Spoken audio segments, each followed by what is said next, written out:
Hello, Hello. world. I Good was morning, Chloe. jamming. That was jamming. How are you this morning, Chloe? I'm good. I love that little piglet. Don't you? You know who else loves that little piglet? America's Funniest Home Videos, because evidently that's where that video came from. And every week I get a little notification after the show posts that that America's Funniest Home Videos has tagged or has like been like, hey, this is from this video. And I was like, okay. They haven't yelled at us too much yet, so I haven't changed the video. Good. That's very strange. It is. Does America's Funniest Home Video own the videos that you send in? I mean, I would assume so. I would assume that when you send them in, they're like, these are ours now. Your memories are ours now. Oh no. Oh no. I don't think I like that. I'm not going to send them any videos anymore. Did you? Have you ever submitted anything to AFB? No, I really wanted to, but I didn't feel comfortable staging an injury. Which was the hot thing, you know. It's the hot thing. Yep. But people love watching other people get hit with wiffle ball bats. I mean, there's just something about a pinata accident that people just really gets them going. It really does. It really just gets people going in the morning. How was your weekend? Oh, it was great. I had a show on Friday, and then I had a virtual show on Friday, and then I played Champed Up on Saturday night. I've never heard of Champed Up. Oh, it's so great. So you get a prompt for create your champion for such and such a category. So, for instance, create a champion of hallucinations. A champion of hallucinations. Yeah. And so, of course, I drew Ambien Walrus, who is a character from Toothpaste for Dinner, the webcomic Toothpaste for Dinner. And so Ambien Walrus shows up when you've taken some Ambien and tells you to call your ex-girlfriend. Oh no, Ambien Walrus. Don't do that. Ambien Walrus, how could you betray me like this? And so was this like a streamed thing? Did you stream this or did you? Yeah, it was a Jackbox game. Oh, very cool. Raj Andelman was there, yes. evidently. Wonderful. Yes. Yeah, she had some of the best drawings. Well, so because the other part of it is that you do a drawing based on the prompt, and then it randomly sends that drawing to another person, but does not give them the champion category. So they have to create a champion that they think makes sense up against your champion. Oh wow, that sounds complicated. It leads to shenanigans. It's very good. Well, if those Jackbox people know one thing, it's shenanigans. It's shenanigans. Yeah, I'm awful at drawing, and those drawing games really kind of stress me out. The T-shirt game, that's about as TKO is about as hard as I can go for that. Yeah, my friend and I created a T-shirt on that where it was a shark, and the words below it was one word. It was bark. Bark. You can imagine a shark barking, can't you? Yeah, I think so. I mean, I don't think I would ever want to get close enough to a shark to see if I could make it bark. Yeah. But I mean, shark bark has a nice little rhyming. It sounds like something that like some sort of material. Shark bark. Shark bark. Tough as the back of a shark, and it protects the Christmas stocking inside of your truck bed. It's like a truck bed liner. Shark bark. I was thinking more like peppermint bark. Oh, yeah. It's like made with real shark. No. Made with real shark. No. Oh, Anyway, we've derailed. Welcome to the show. It's February 8th. We here in beautiful Arlington, Massachusetts, are not buried in snow, but there's a nice little dusting, or that's what people in Wisconsin would call a light dusting. Light dusting. What, 6 inches, 8 inches? Yeah, I mean it's not crazy stuff, though. It's the fluffy stuff. It's so much better than the last snow we had, which was the super heavy stuff that almost killed me when I was shoveling it. I was like, nope, this is not where I want to be right now. No. But yesterday my wife and I went out and we shoveled a couple of different times. And then means I didn't have to get up at the butt crack of dawn this morning to help shovel so Abby could get to work. So that was nice. Good. I'm sorry. We've got Bella. I'm sorry. I'm just now checking the chat here. Also, a hammerhead slamming into a sunken old tree trunk. Shark bark. You know what? I think that's it. We found it. That is the real and true definition of shark bark. Thanks, Bella. Thank you, Bella, for that. Also, Bella did. Oh man, there was a really fun show on Saturday. Tall Tale, Short Tale. It's the first. It's the first Saturday of every month. It's a storytelling podcast or a storytelling show. Could 100% be a podcast, but it's so good. And there were some very, very funny. Bella and Nora bring on some very funny people, and they tell some crazy stories, and then they have to tell them faster. So so they tell their story and then they have a short amount of time to retell their story, trimming all that fat that we don't like. Yeah, that's honestly, as a personal trainer, that's kind of what I do, is workshop my stories with my clients. Oh, yeah. But I have more time to do it. Right. Yeah. So that was a lot of fun. We'll I think we've got a little clip of that we're going to show in the show here in a bit. So let's see. Let's talk about. We got a couple things to talk about. Then we've got some fun guests today. Oh, I'm so excited. Yeah. So let's see. Let's do our little fact of the day here. Yeah. Also, please, I'm going to be running things today. Mike has roofers coming to his house, so he has to do that today. So we are Mikeless today, which makes me sad every time. Yeah, it makes all of us sad. Yeah, we miss his hair. But don't worry, I will vamp. So we've got our fact of the day today. I love this fact today. On this day in 1965, the Supremes released "Stop in the Name of Love." So that's a fun little factoid for the day. Great. That's such a great song. Yeah, and if you don't like this song, you should really think it over. Think it over. You're definitely sus if you don't like this song, which is what the kids are saying when they mean suspicious. Right. That I do know. Good. I occasionally play Among Us. We have a little group that plays Among Us occasionally. And by occasionally, I mean they play just about every day. Yeah. But I play occasionally. It's one of those. The chat has a lot of opinions on the word roofers. I guess they need roofs in Florida. Well, of course they need roofs in Florida. It rains all the time down there, but it only rains. The real question is, do they need walls? They need the roof to keep the rain out. They don't need the walls. Yeah. It's warm enough. It's true. Has roofers sounds like an old-timey disease that could be easily avoided with basic nutrition.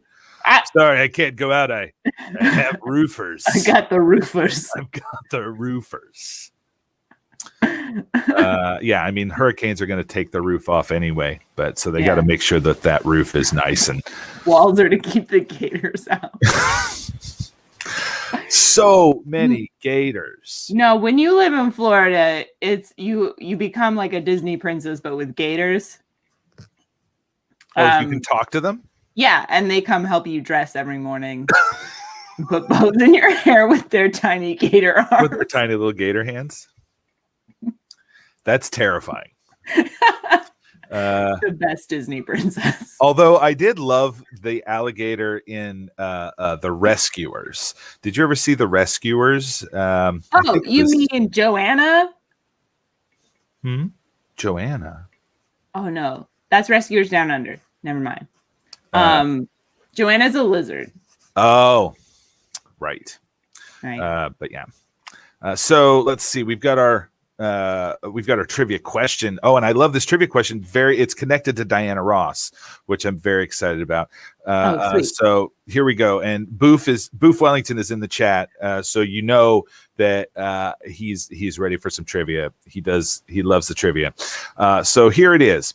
The 1992 film The Bodyguard, starring Whitney Houston, was originally written in 1976 for Diana Ross. Diana Ross was supposed to play the Whitney Houston character. The film never happened, obviously, not until 1992. So what I'm going to ask is name the actor they were hoping to cast in the role that Kevin Costner played. So, The Bodyguard, Whitney Houston, Kevin Costner, I Will Always Love You, carry her out, right? Who was Sinatra? Wow. What a guess. I also no like idea. I'm guessing Sinatra, guess. Sean Connery. Those are both good guesses. Excellent. Both incorrect, but both good guesses. If you want to know the answer to that trivia question, you're just going to have to stick around and wait. Yeah.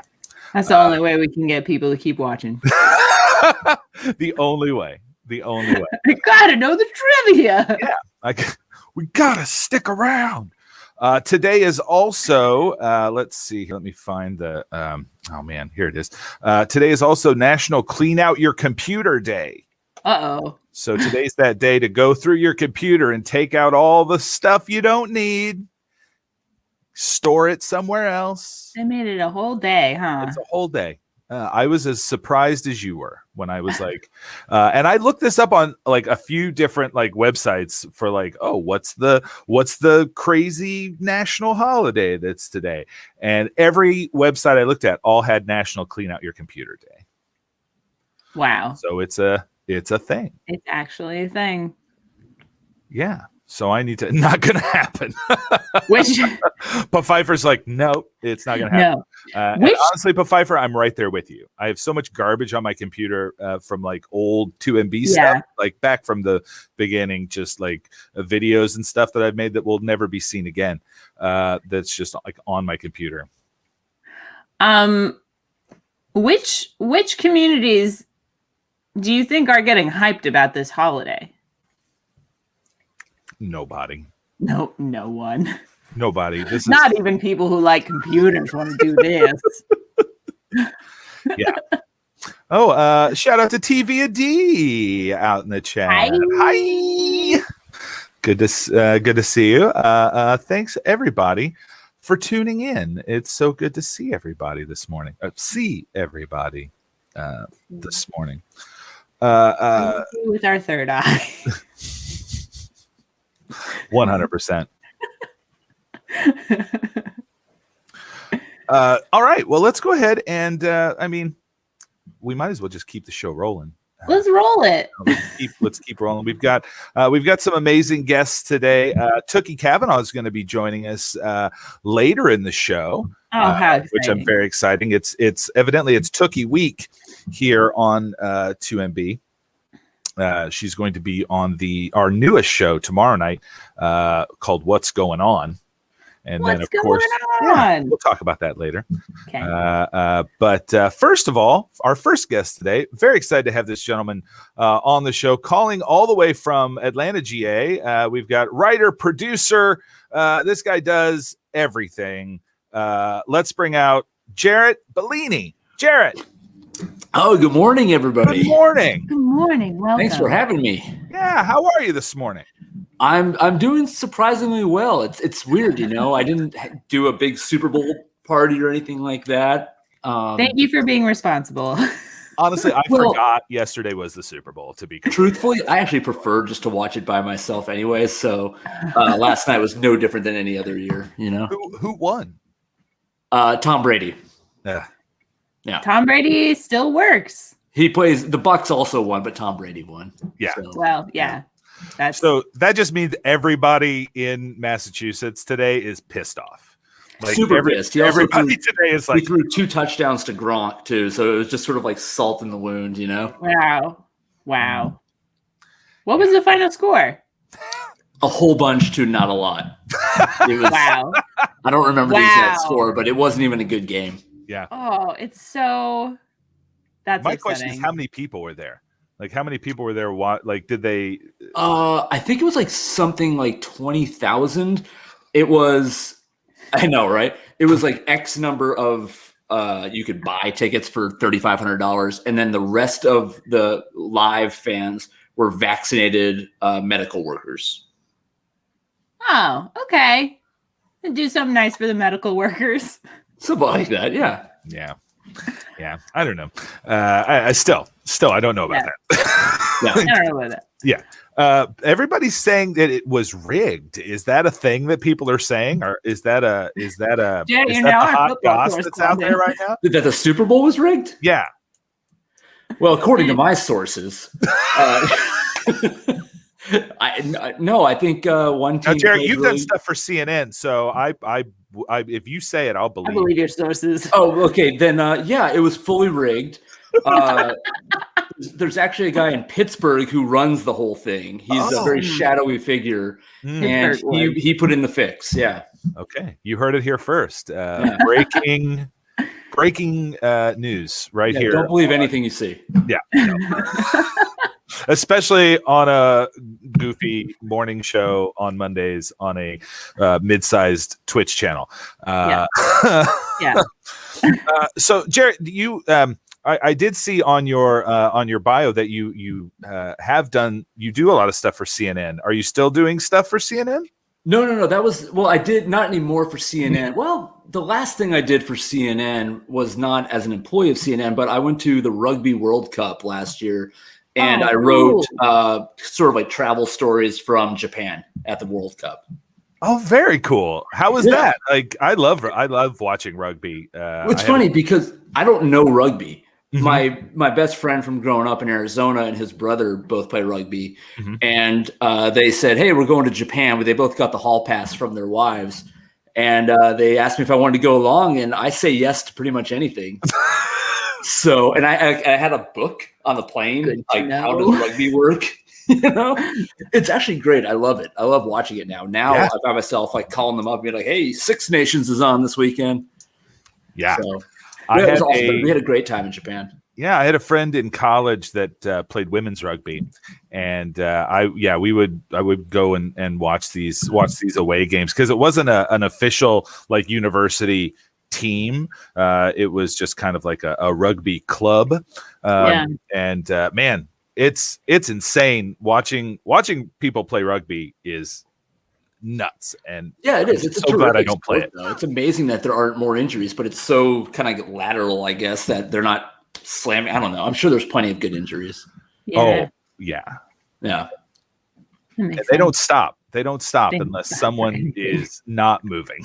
Even for blood, they consider it. There's like, I don't know. It's a pretty good game. Yeah. You just roll over to the sideline and we'll bring you back in when the hemorrhaging stops. Yeah. And it's we won't even have a timeout. We'll just bring you out and then roll you back in when you're all bandaged up. And you're ready. Yeah. But that was the last thing I did for CNN, just to circle back to that, because I worked for CNN for several years, and I was doing lots of interviews, like celebrity type interviews with them. Ooh, and video work. Yeah. Who's either the coolest or least cool celebrity that you've or one of most memorable? Let me do this instead. I'll give you my most memorable trip. We went to Detroit area, and the first interview we did was with the mayor of Detroit, which was perfectly good interview. I'm not sure if he was the mayor or the former mayor, but he was great. Whatever. Mm-hmm. Then this is when it starts to get wild. Interviewed Insane Clown Posse. Yeah, for real. Like we went to their clubhouse, hung out in their boardroom. They have like a proper boardroom. They got a clubhouse. Well, I mean, wait, they have a boardroom? I'm more. make no mistake, these guys are making so much money. So much money. So much money. So, and they're right outside Detroit. And we went to I call it their clubhouse. It's their office, essentially. Mm-hmm. And like you kind of you walk in and they've got all the merch. It's almost like a big garage and they have all this merch. And they're selling merch, from online and pulling things from the bins and sending them out. Not the insane clowns themselves, but their staff. But they're right. Not the insane. So then we go into people. Right. Then we go into like their boardroom. It's like a long, it was like where they have their meetings and whatnot. And I had set up all the cameras and I'm just waiting. And then these two dudes walk in and they're in full face and they were lovely. They were great. Full face. So they just that's like. They wake up in the morning, put on their. I don't know if that's exactly how it works, but for this they did, and there they were. There was Shaggy 2 Dope and Violent J, and they came in and we did an interview with them, and it was super interesting. I liked them. I thought they were fun. I mean, I don't listen to their music, but I thought they were interesting. You wouldn't consider yourself to be a what are they called? A juggalo? No. My juggalo days are way behind me. But so hold on. This Detroit trip gets even a step weird. Oh, so it goes beyond meeting the insane. So I would like go to cities and I would call them these barnstorming trips where we would go to a city and I would try to knock out as many interesting interviews as I could in one city, try to maximize my time there, and then we would maybe even do like a story that was unrelated to an interview. So, but in this one, we did the mayor of Detroit. We did Insane Clown Posse. That was wild. And then we drove up to Ted Nugent's farm and interviewed Ted Nugent. Yeah. I literally interviewed Insane Clown Posse and Ted Nugent on the same day. Same day. Oh my God. Yeah. Like, were you okay after that? Like, I was fine. I was like, how was your mental state after that day? I held Ted Nugent's puppy and I just played with his puppy. We were outside by his lake and his puppy kept coming up to me and I was just kind of holding it and playing with it. So that was calming. And then it was, okay. I have nothing bad to say about the interview. He was perfectly welcoming. He was kind. He was nice. He was friendly. We had a good conversation. I thought he was honest in the conversation. Whatever, people may or may not think about his politics, that's a completely different conversation. But as far as like my experience there, I don't know. It was kind of fun. He was fine. I mean, I don't know what people expect him to do. Like, right. Yeah. Show up with throw me in the lake or something. Show up with a crossbow and right. Yeah. You want to go dynamite fishing?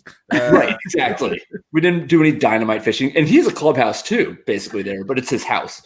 And we kind of hung out in there and there's all sorts of weaponry and stuff like that. Yeah, he's the real deal like that. Weaponry. Yeah. Wow.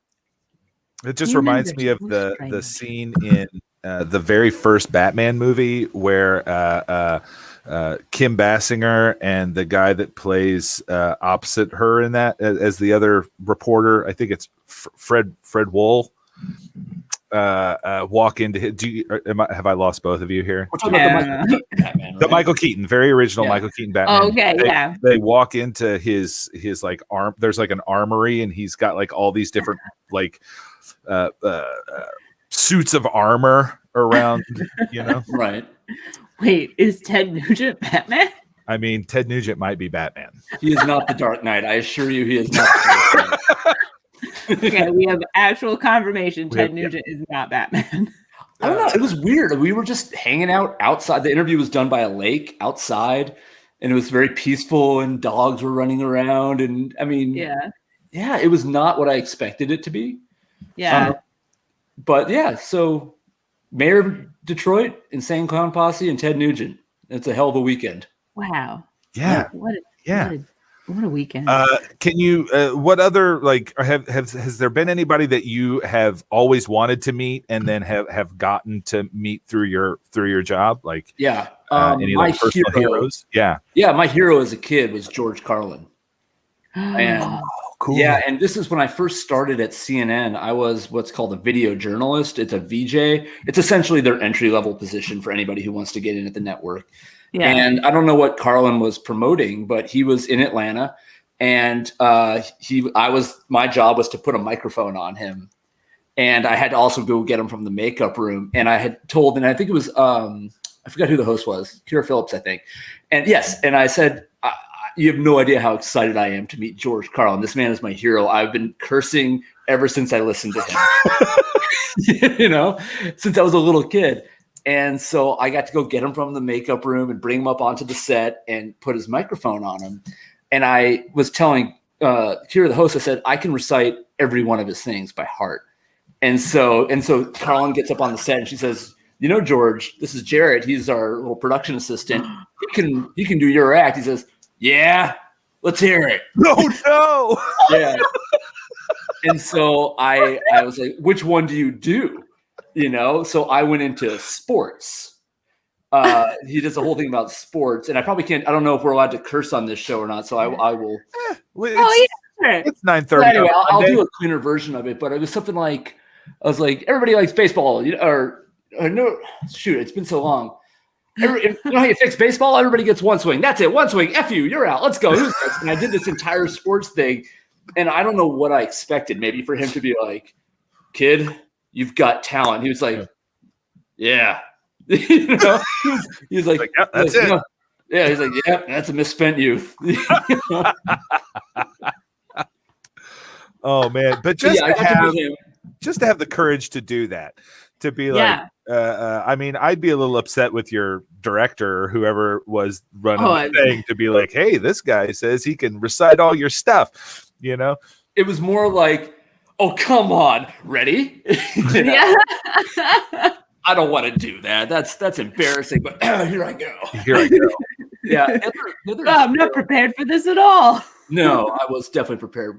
My other hero was Dave Barry, the writer. Oh, very cool. Dave Barry, I have a little bit of a connect.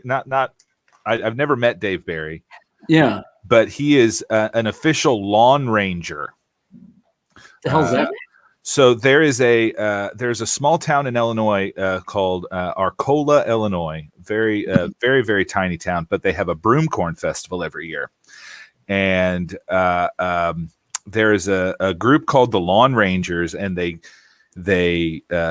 basically decorate their riding lawnmowers and go in on this parade. And Dave Barry's a huge fan of them, so he has become like an official member of that group, and he will go and ride with them.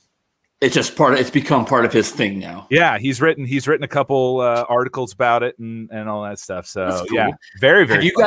Have you guys ever met any of your heroes? Oh. I mean, I get to work with one of my heroes every day, every week, and that's Chloe over here, right over here. Matt, stop. What about you, Chloe? Are you going to return the favor, or are you going to give us a real story? Yeah. Stop pandering, Matt. Honestly, like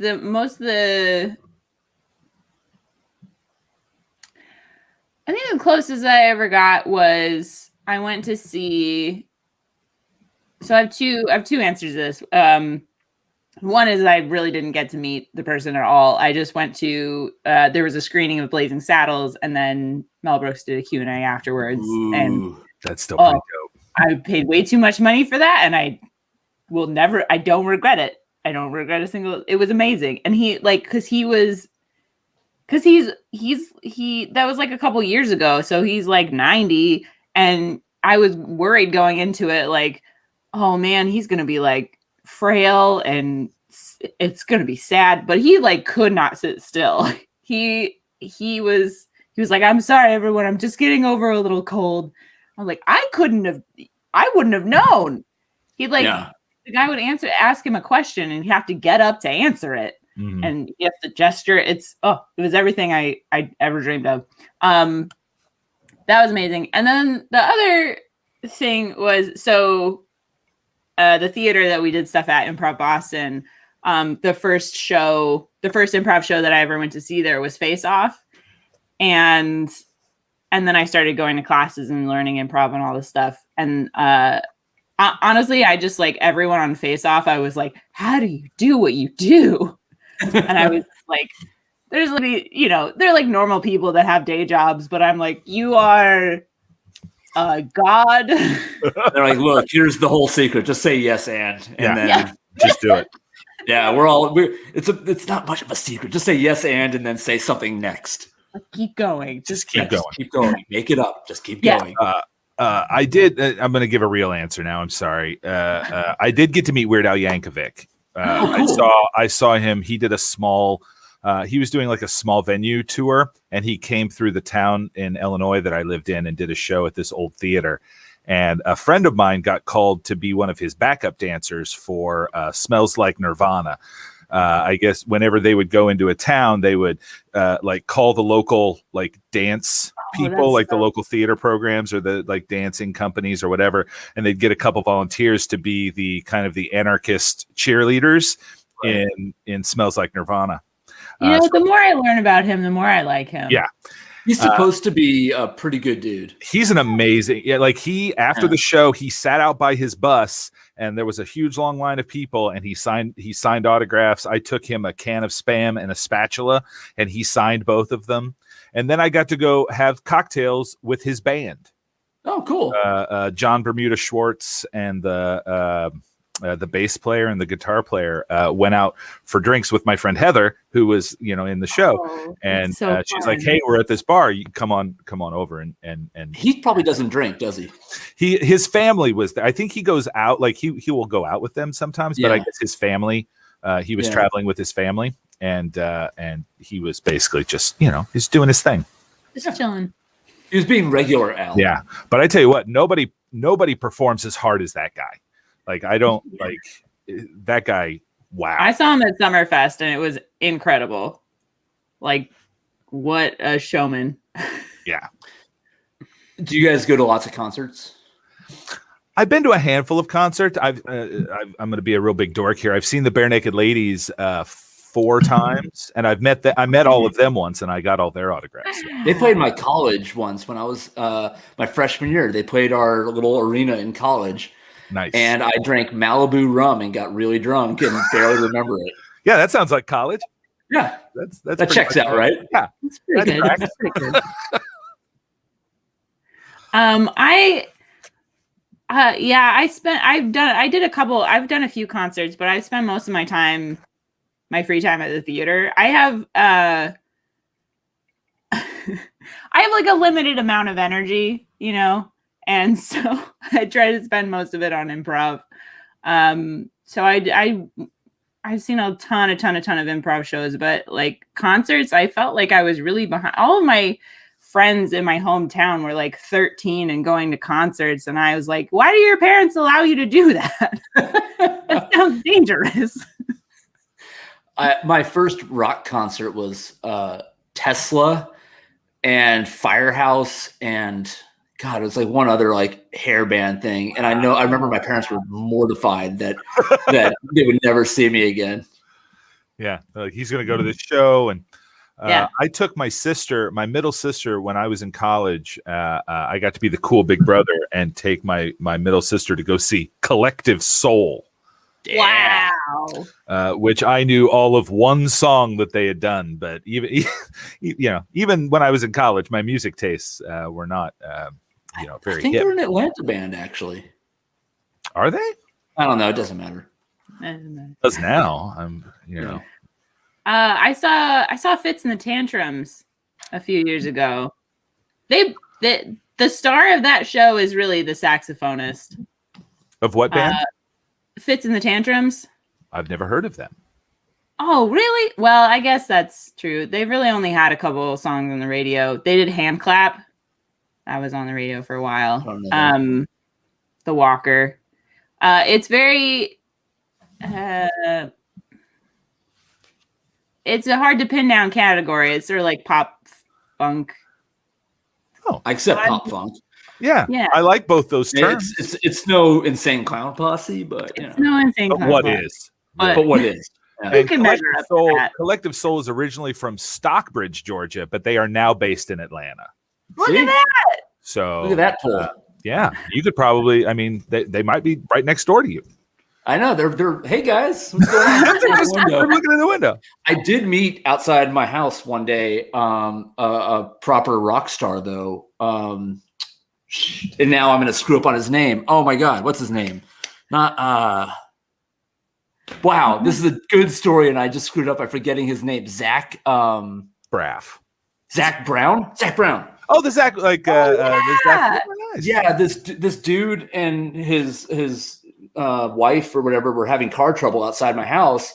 And I went out there and I was like, do you guys need help? Do you need a flashlight, help with the jack? They're, doing a tire or something. They're like, no. And he had these like good rock star looks and all that. And you could just tell he was somebody. And there's a recording studio sort of around the bend from my house. Oh, very cool. Oh, yeah. And as we're sitting there, this Hummer pulls up and this guy rolls down the window and just starts laughing at the other dude. And he's like, ha, ha, ha, your car broke down. And then he drove off to the studio. And then I turned to him, I said, that was Zach Brown.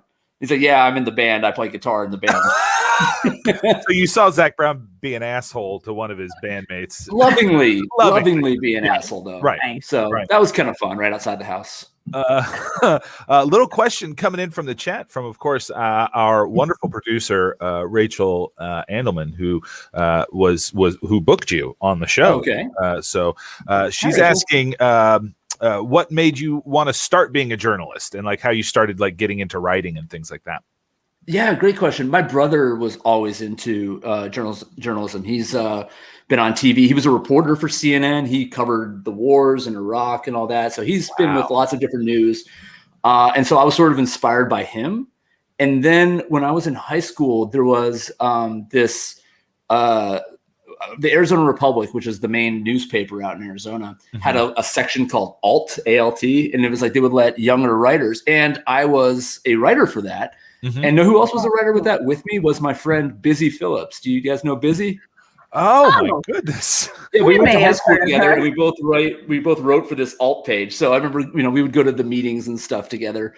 But it was this place where like I was young and I could write for a newspaper, and this is newspaper time, so there is no explaining how awesome the feeling is of like waking up the next morning and going out and running and getting the newspaper and finding something that you had written. Like people won't be able to appreciate that anymore because everything's so digital, of course.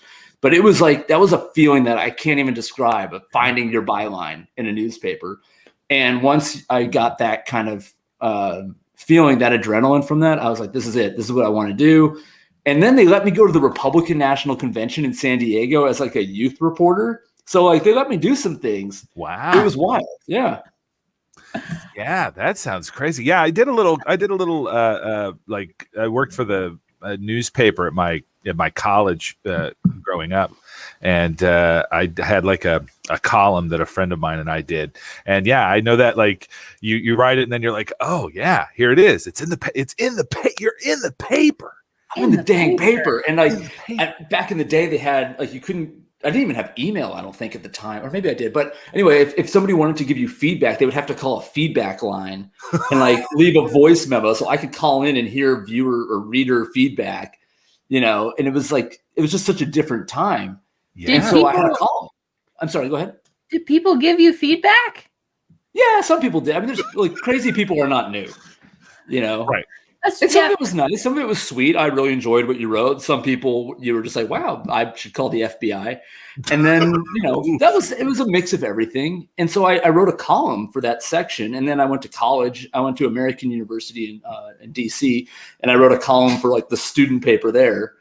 And for me, that's why Dave Barry was always my hero, is because he was, to me, the greatest columnist there ever was. Yeah.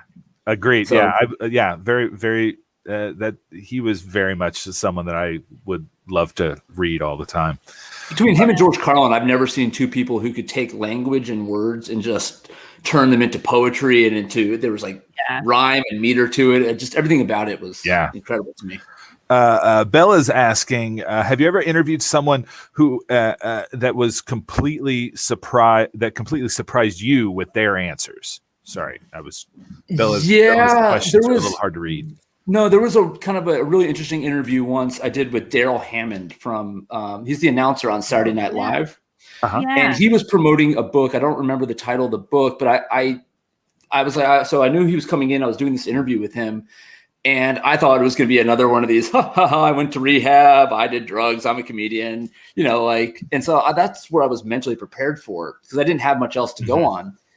And as the conversation went on, he trusted me a lot, I guess, in the interview.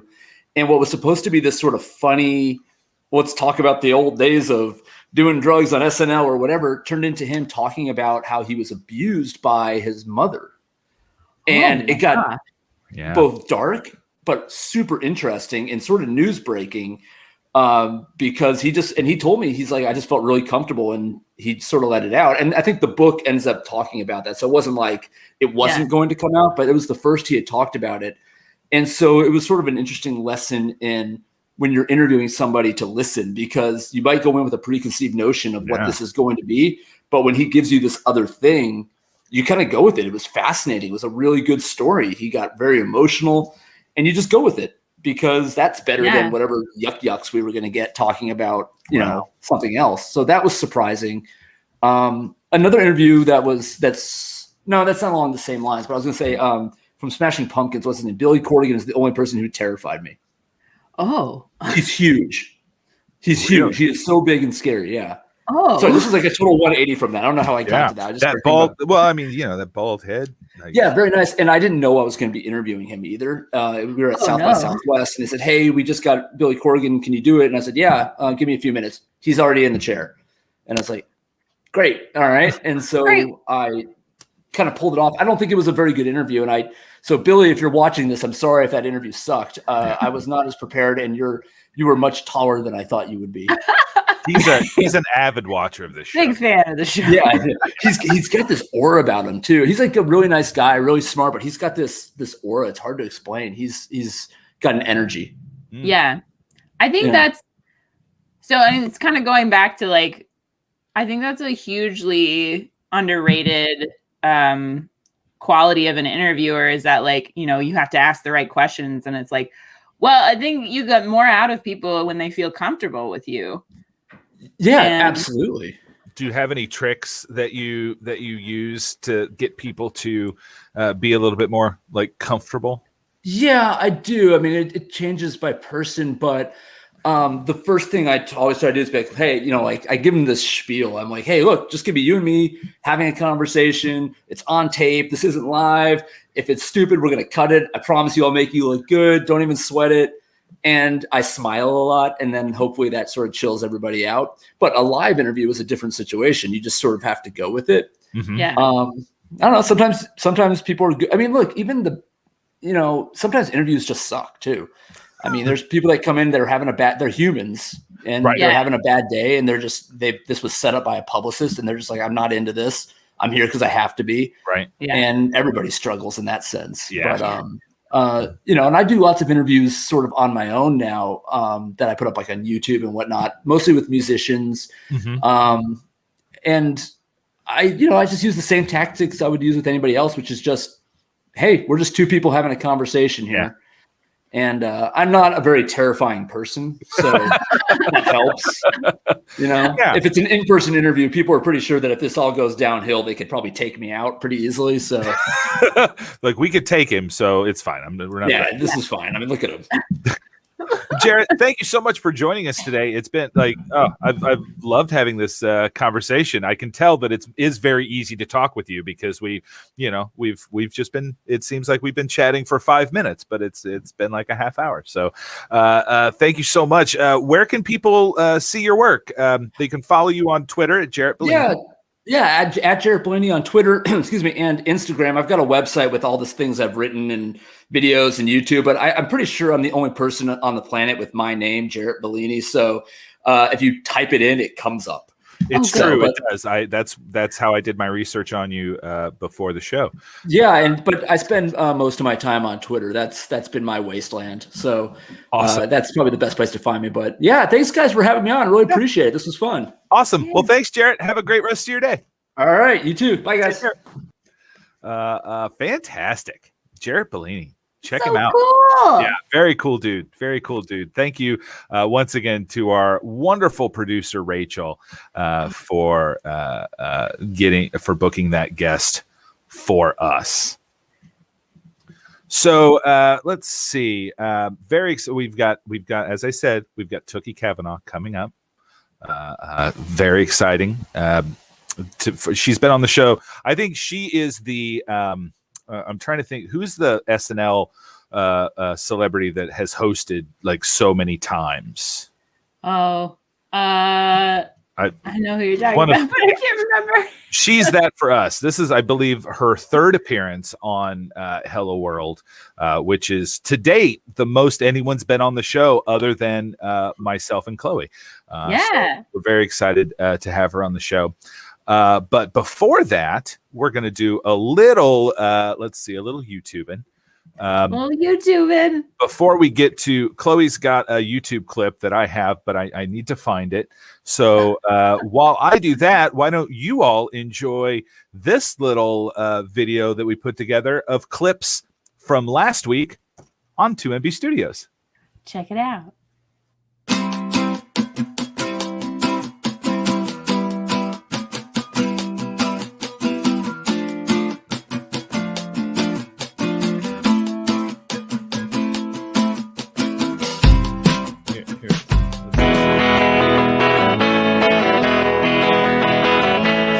I'm a powerful superhero. My only weakness is everything. My arch nemesis is human interaction. That's because I am Anxiety Man.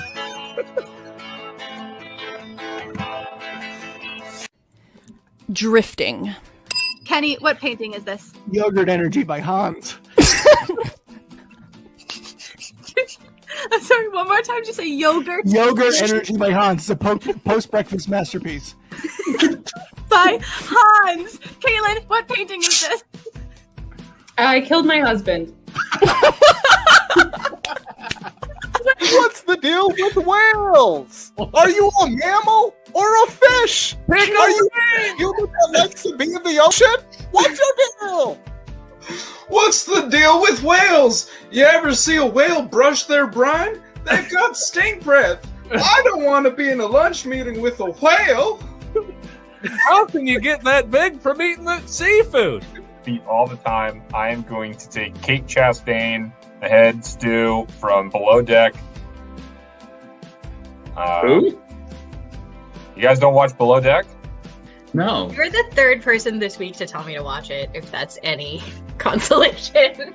Well, put me in touch with the other two, because they're fucking awesome. What is Below Deck, Will? Below Deck. And African United Nations Secretary General. Black and African United Nations Secretary. So first black person, first African person to be the UN Secretary General. Kofi Annan? Kofi Annan is correct. 2 weeks on these questions. All right. All right, Tooky. You know him. Pass out? No! Oh god, he passed out in a puddle. The baby passed out in a puddle. No.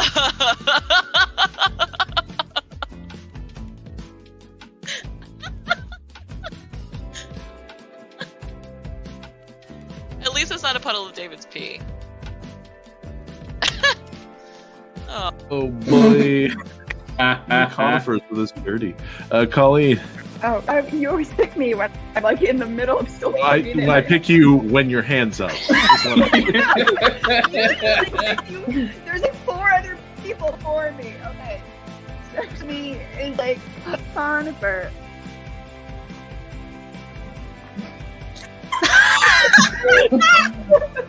Alright. Anyway, they gotta take my off my. Right, I'm like, what am I gonna give you? £5? And then off we go, bumble. £5? 5 quid? 5 quid? Oh, well, I suppose it's pretty cheap for an Uber Eats when you think about it. But look, I grew up in orphans, so the idea of money is different to me. Oh, bless you. Oh, bless you. Bless you. Oh, bless you. About Jews and money is that Jews like to save money, and you know who else does is everyone. Like, I don't know who, what group, what organization of humans, what community, what culture, what society. We're like, we're the group that hates money. We don't like to have money.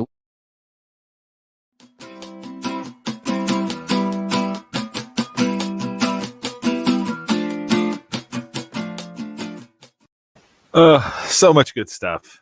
Great programming here on this channel. Some really solid programming. It's so great. Now you really are my hero. Look at this thing you built. Yeah. Well, I tell you, it's really the work of so many people. We've got just so many talented people that share their talents on this channel, and it's been really cool to see. Since we started this show, or since we started this channel back in July with 2 shows, both on Monday.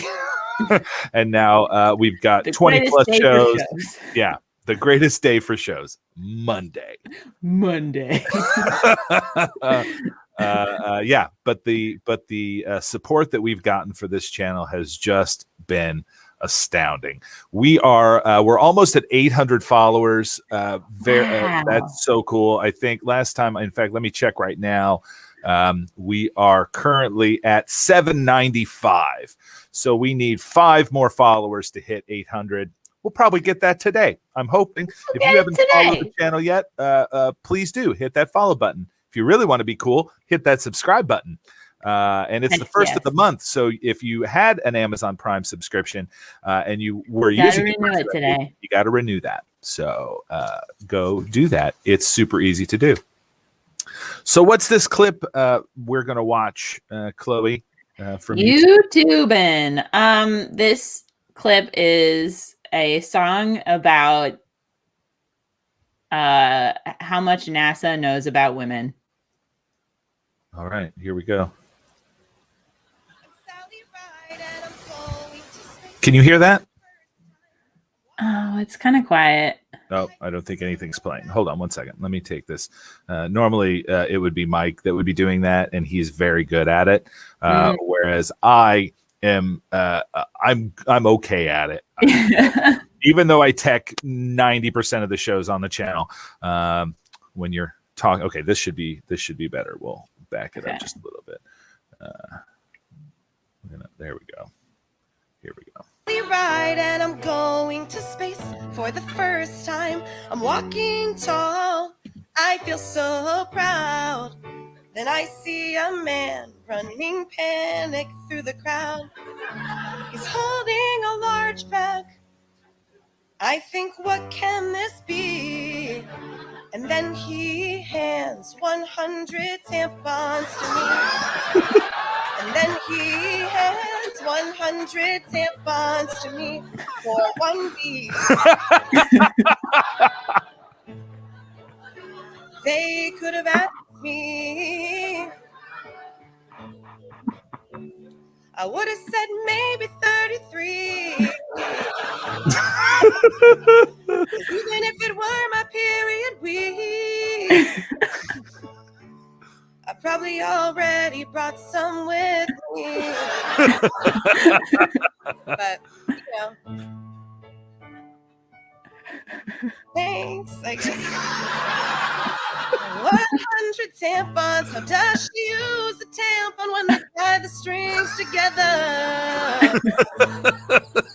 100 tampons. Don't hate me. 525,000. 100 tampons, everybody. 525,000 tampons in space.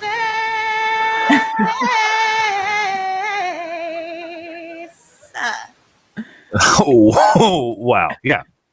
You don't need that many tampons. You don't need that many. Not for a week. Not for, especially not for a week. Yeah. Yeah. Yeah. Wow. She's very, very funny. Marcia Belsky. Yeah. Yeah. Excellent content she's got. Excellent content. Speaking of excellent content, this is the perfect segue into our final guest for the day. Very excited to bring her back onto the show. You can see her every Friday at 10:30 p.m. A little show we like to call The Rehash. That is fantastic. That's one of the shows I look forward to. I tech that show, and it's just a fun show to sit and watch. Please welcome to the show the amazing Tooky Kavanagh. Tooky! Hello, good morning. Oh my gosh. Good morning. How are you both? Oh, so good. I love your background. It's like so. It's a lot. Yeah. It's bougie. It's a lot. It's a lot. I respect people that do the set up real back. Like I have, like I travel to a place that has an amazing sunset, and this is where I film from every Monday morning. Every Monday morning. Respect. But amazing consistency in this. But it's something my mom did too. Like she would look at her, like see what you saw behind you, right? And she would set that up, like so where people, you had an interesting background to look at that was real and not virtual. Yeah. So both of you receive high praise. Thank you. I try. I really do. I'm putting in the effort. Okay. You are putting in the work, and we appreciate it. Tooky, how's your morning going so far? It's a morning. I'm here, and I'm glad to be here. I'm very cozied up. It snowed last night, so like I've got the llama. Oh, yeah. I was gonna say you look comfy as hell right now. Yes, yes. I'm very cozy. Is that a onesie or is it just a? I want a onesie so bad, but they don't make. Oh my gosh! I don't know that they make onesies for really, really big people. Oh, when you dig, you just gotta dig right now. You just gotta dig. Yeah. Okay. They're everywhere.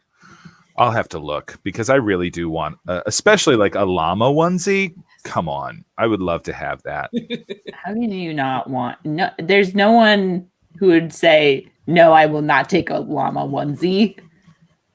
There's no one. I've been unemployed for a year. I feel like I'm wasting my time and everyone else's time by not having one of those to wear. Yeah. I feel like I now need to mail you. We'll talk. We'll talk. Yeah. We'll talk. I'll try to find one. So Tooky, thank you again for agreeing to get up early. I just turned my monitor my monitor off. I set my coffee down. When I set my coffee down, it's right next to the power button on my monitor. Wow. So every once in a while I'll accidentally hit that monitor. No, I'm more than happy to. Fantastic. Now you have a show, as I said, on Fridays called The Rehash. And this last week, I love the topics you bring up on that show. You do torture our dear friend David, but it's for a good cause. He's learning. David is learning. He's grown. God bless him. And she teaches us through film, through the power of film. So I asked you to come in and talk a little bit about what you talked about last week. So why don't you share a little something with us? So last week's bad film of the week, through which we learn, was Soul Plane, which is available to stream on Hulu. I believe also on YouTube free with commercials, but definitely on Hulu. And through that, we learn about the importance of Black entrepreneurship and supporting Black businesses, right? Because the protagonist in the film, who's Kevin Hart, pre-fame, 2004 Kevin Hart, who they photoshopped to be 6 foot tall in the promo art for Soul Plane. They made him almost as tall as Snoop Dogg, which is like if you go back and look at the photos, it's weird. But the protagonist of the film had always wanted to pursue some sort of entrepreneurial endeavor, but never had the capital to do so up until he was on a flight, and he loves flying, but he was on a flight and he accidentally got his behind stuck in the airplane toilet, and a flight attendant opens the wrong valve /hatch to release him from said toilet. and instead opens the cargo bay where his dog is, R.I.P. Dre, and his dog gets sucked into a jet engine, and the courts award him $100 million, through which he establishes his own airline. And it's a pretty dope plane. There's a club inside the plane. Wow. Yeah. So through that, we learn about, I know, what a reach, but we're learning about Black entrepreneurship. And I wrote a little dive. Shall I get into it? Yeah, I would love that. All right. So, hi, good morning.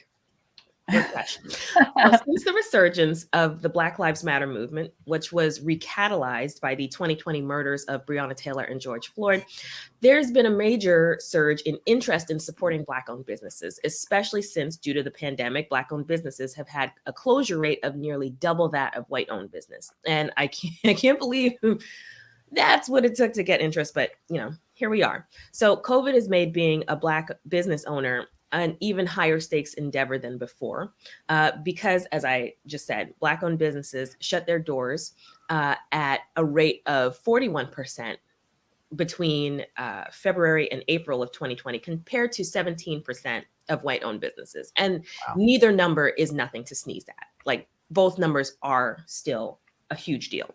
So don't get me wrong, I'm very pro lockdown until at least we're 70 to 80% vaccinated and on the other side of the pandemic. But it's not lost on me that businesses owned by people who look like me are the most adversely affected by stay-at-home orders and are likely to not reopen since this is all over. After all, 40% of Black-owned businesses are customer-facing industries, and they fall under the categories of restaurants and catering, retail shops, home health care, hospitality, and arts and entertainment, compared to 25% of the revenue from all U.S. business.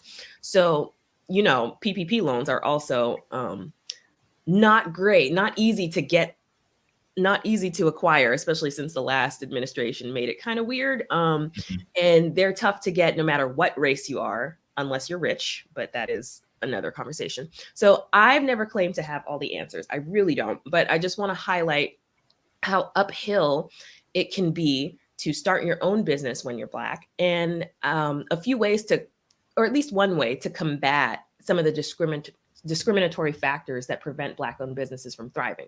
So the uphill battle began right at the start of the Reconstruction era, when Congress enacted the Freedmen's Bureau Act of 1865. So this act was supposed to be compensation to freed slaves in the form of 40 acres and a mule, hence where the familiar phrase originated. But of course, right after Lincoln was assassinated, the bill was immediately rescinded, and totally not because of racism. So wealth inequality among the Black collective is a direct result of the lasting legacy of Jim Crow laws and remixed versions of slavery, cough, cough, 13th Amendment, cough, cough. And they set up Black people on unequal financial footing, thus creating a cycle of poverty through a wide swath of communities of Black people descended from slaves. In spite of America's day one history of racism and violence that directly undermines Black people's attempts to succeed in business, let alone exist in peace, Black entrepreneurship and determination, in spite of these odds, has had an equally long history. The most famous, or perhaps infamous, example of a thriving Black economic sector was the Greenwood district of Tulsa, Oklahoma, better known as Black Wall Street. And the fact that the existence of this place and the violence perpetrated against its residents was pretty much omitted from school textbooks, and most people didn't learn about it until Watchmen came out, should tell you and should be exemplary of the fact that systemic racism is very real. We were legally segregated and excluded from wider society, told pull yourself up by your bootstraps. I mean, there are people who make arguments online about like, well, the Black community is suffering from learned helplessness. With what help, Jared? Anyway, yet not that Jared, but any Jared. We're told pull yourself up by your bootstraps, yet systematically denied, for example, the FHA loans from the 1930s to build equity and own land, thus leaving us without said bootstraps. So within exclusively Black communities, you have people who built their own stuff and they were doing fine, thriving, minding their Black ass business. But because Black people not knowing their place and somehow becoming affluent is offensive to racist people. They use this flimsy in 1921 on Black Wall Street. They use a flimsy and abhorrent excuse of a Black man making a pass at a white woman to completely decimate Black Wall Street and pretty much wipe it from existence, both physically and in the record books. Oh yeah, Black Wall Street. Yeah, what's that? Never heard of it. Don't put it in a textbook. Meanwhile, I had to learn all about Plymouth Rock and Plymouth Plantation and some turd named Oceanus who didn't do jack with his life except be born on a boat. But I digress. It's not that there wasn't a desire to build or rebuild what was lost. It's that in addition to not having the financial capital to physically build businesses, you had systemic obstacles such as police who were unwilling to protect Black neighborhoods and businesses, and a judicial system that refused to prosecute particularly white people who posed threats to Black people and businesses. It literally was not safe to be a Black business owner during specific eras of the US's existence.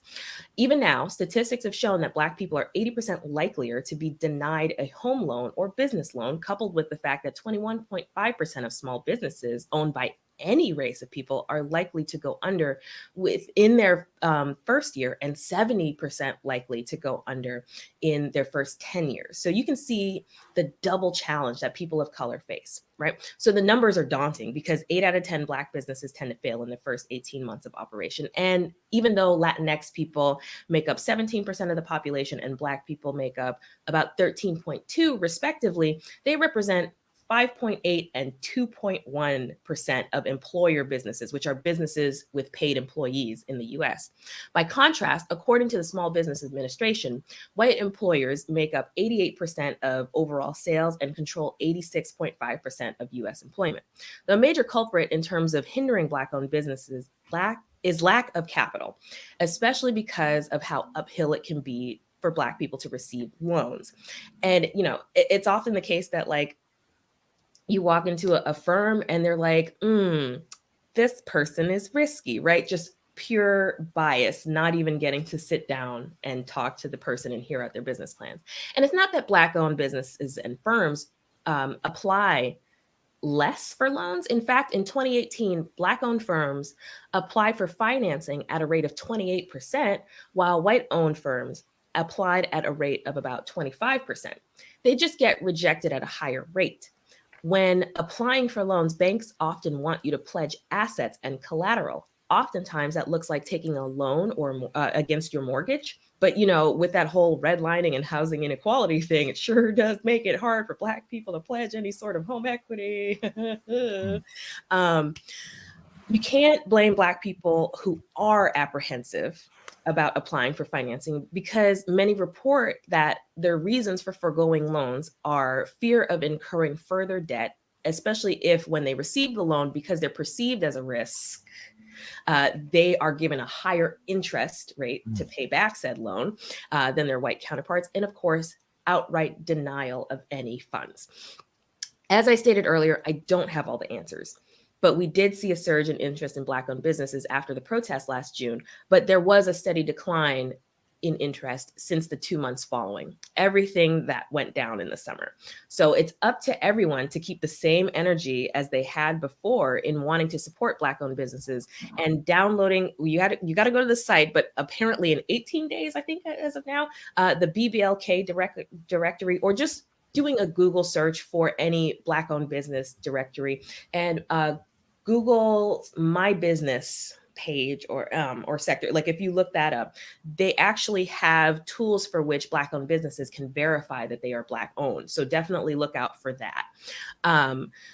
In addition to outside support, it's not just a matter of building your own. It's also a matter of what kind of relationships you can build with banks so that they're less quick to deny you a loan. Again, you know, you have to, it's easier said than done. But you have to consider like who is willing to work with you, who you're dealing with that may have some sort of biases, because there have been studies that shown like a Black applicant will come in and they're super qualified, but they might get denied the loan, whereas a white applicant might come in and the bank encourages them to open an account, unlike the black applicant who they're like, oh, well, you don't have an account with us. Sorry, we can't give you a loan. But they'll tell the white applicant, oh, open up an account and then, here's more information. So you got to learn, it's about navigating, which is so much easier said than done. But if you live in a place where banks are prejudiced, find where, we have the internet, we got to use these resources, find where the nearest black owned bank is in your state.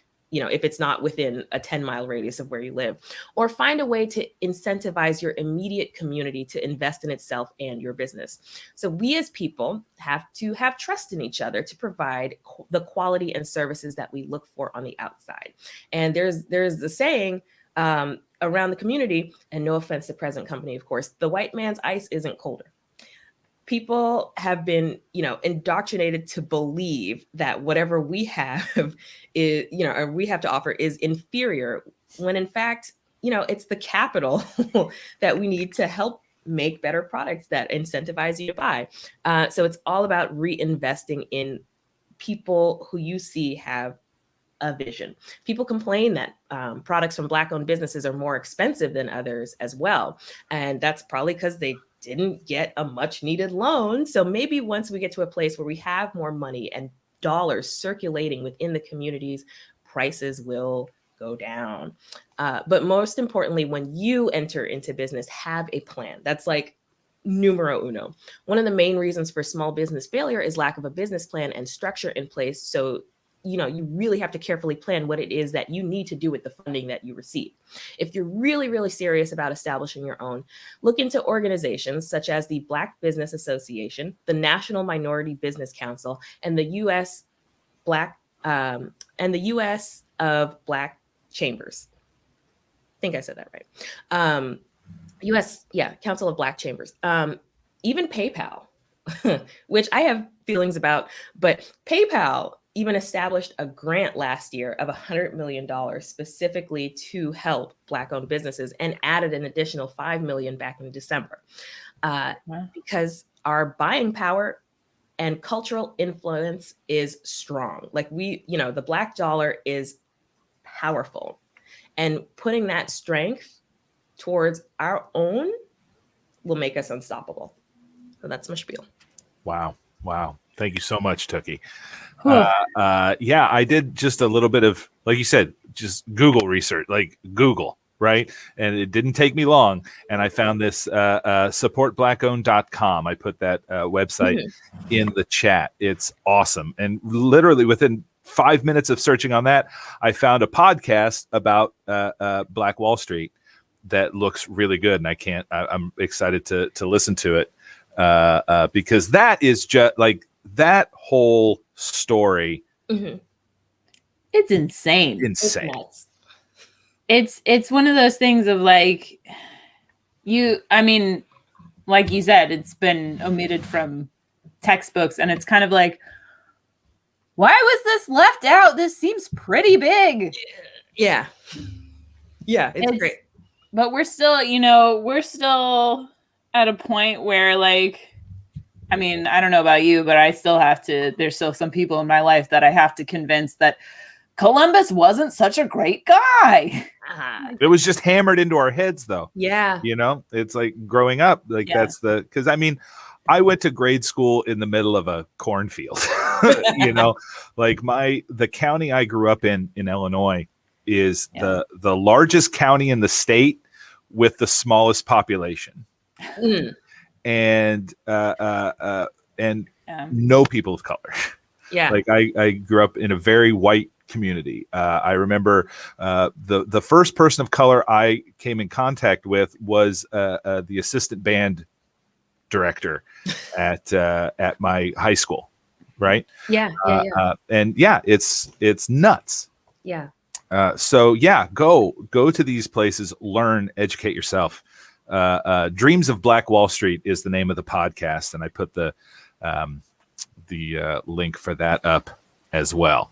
Yeah, and if anybody is in the market for a face mask, which is everybody, there's a Black-owned mask company called DIOP, if you search them online. DIOP. Yeah. Sorry, that's my dog.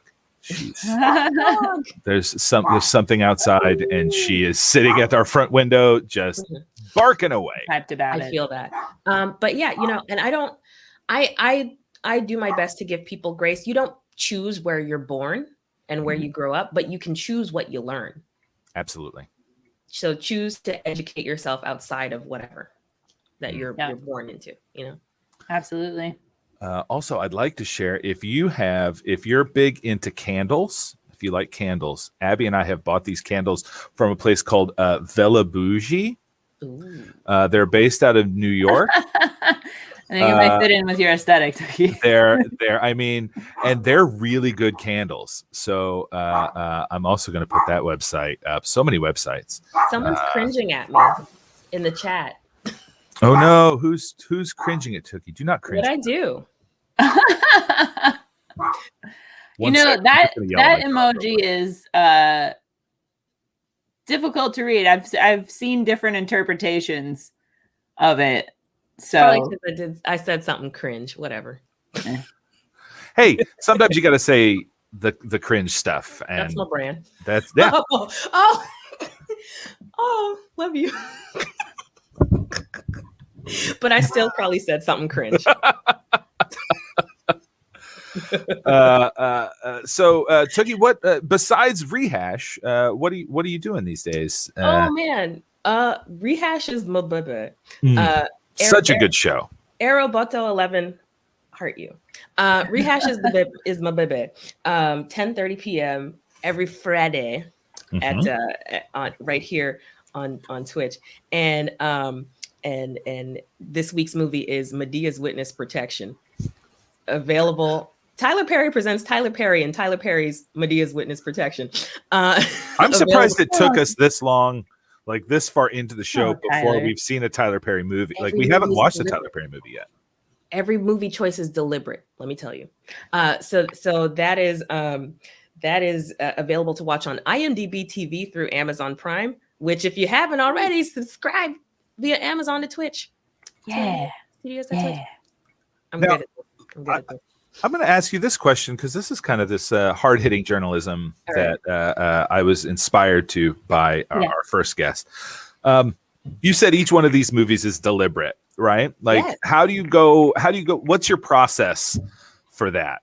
Like, what's your process to choose these movies? What I want to talk about during the show, because every so often on the shows I do these kinds of dives into topics. So I think about like what am I feeling today, and then I think about like what open ass level movie embodies this, and how can I make David watch it? What movie would make David? How can I justify this movie to David? Yeah. Very cool. I know I should be better about watching these movies too. You don't. I'm sorry. I watched about a half hour of Soul Plane and was like, I can't. I understand do this anymore. I understand. That's why Tooky watches them for you. Yes. Yeah. Honestly, I don't even think I made it a half hour in. I think once the dog got sucked into the jet plane turbine, I'm like, nope, I'm done. Yeah. Yeah. And other projects. Yes. Facebook Live or on Twitch.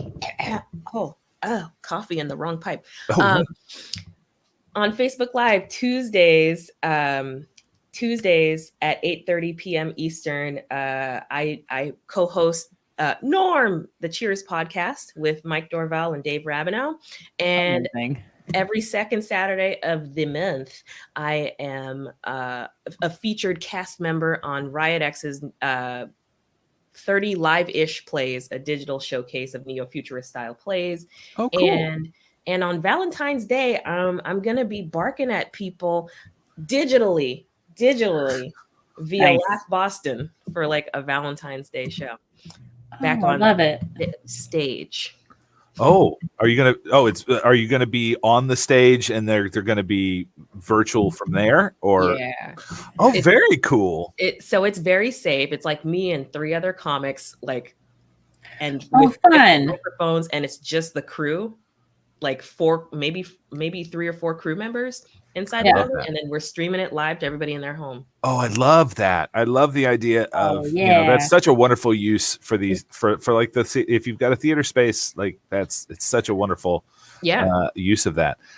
You're also going to be tomorrow night. You're going to be a guest on one of our latest shows here on 2MB, the What's Going On show that Ben Scaria hosts. What's going on? Which is a fun little like roundtable discussion. I love that you all just have me come in to scare your audience. Great. Tooky, we have you on because you're glorious and you're wonderful to talk to, and you inform us and entertain us, and you're just a good person, and we love having you on. It's nice. It's not noon yet. I know. I'm sorry. Fight you. I can't help it. I'll fight you. Don't give me feels before Chloe, I'm sorry, Tookie. In order to fight me, you'd have to see me in person, and if that's what it takes for me to see you face to face again, I will 100% fight you. All right, square up. I will lose, but I'm going into it knowing that I will. But I would take a punch to see Tookie face to face again. If that's what it took to end coronavirus, is that I could just take a punch. Oh my God! I would do that. That would be an easy trade. If all we had to do to end this was get punched in the face like once. Yeah, that's the most touching yet violent thing I've heard. Well, Tookie, please, thank you so much for joining us today. Thank you for sharing with us all those amazing facts. Such a well thought out. Yeah, amazing and upsetting. But you know what? Sometimes we got to be upset. It's just yeah. If you're not outraged, you're not paying attention, right? Right. So mad every day. And she's also. Are you going to be on? Are you going to be on QAW this week? Oh, Crusher Cavaclaw has taken some chill time over the winter, but once hibernation ends, maybe. We have. It looks like Rachel is demanding a deadlift versus Crusher rematch. Uh-oh. Oh, who won the first time? Honestly, I think it was a Rumble. I don't remember. Oh, yeah. This is way back in the day. It would be Clash of the Titans. Deadlift versus Crusher Cavaclaw. Quarantine Action That'd be Wrestling. pretty great. Well, Crusher got to go eat some steak then. Tookie, thank you again so much. Stay comfy, and we'll see you tomorrow. All right. Bye. Bye. Rumbles don't count, right? So okay. We have to figure out how to get you to. I'm gonna talk to David. Yeah, talk to David. David. It's been a while since I put my full makeup on for that. I don't know how Insane Clown Posse does it every day. It just becomes a routine after a while, I guess. You get up, put on the clown makeup, pour the coffee, go to the boardroom in the clubhouse. Yeah, I wonder what the order of that is. I wonder if they put their face makeup on, if that's like the first thing they do, or do they? I hope they have a good skincare routine. I hope they're not leaving it on overnight. That would be, you're going to age like that if you're leaving your makeup on. I worked one Halloween. I worked at a haunted ghost ship in South Boston. It was Quincy, which it's not like. I'm not sure exactly where Quincy is in relation to Boston. It's been so long since I've been out that way. But anyway, they have an old decommissioned like battleship in Quincy that they turned into the top floor of it. They turned into this huge haunted house, right? That sounds like the worst haunted house.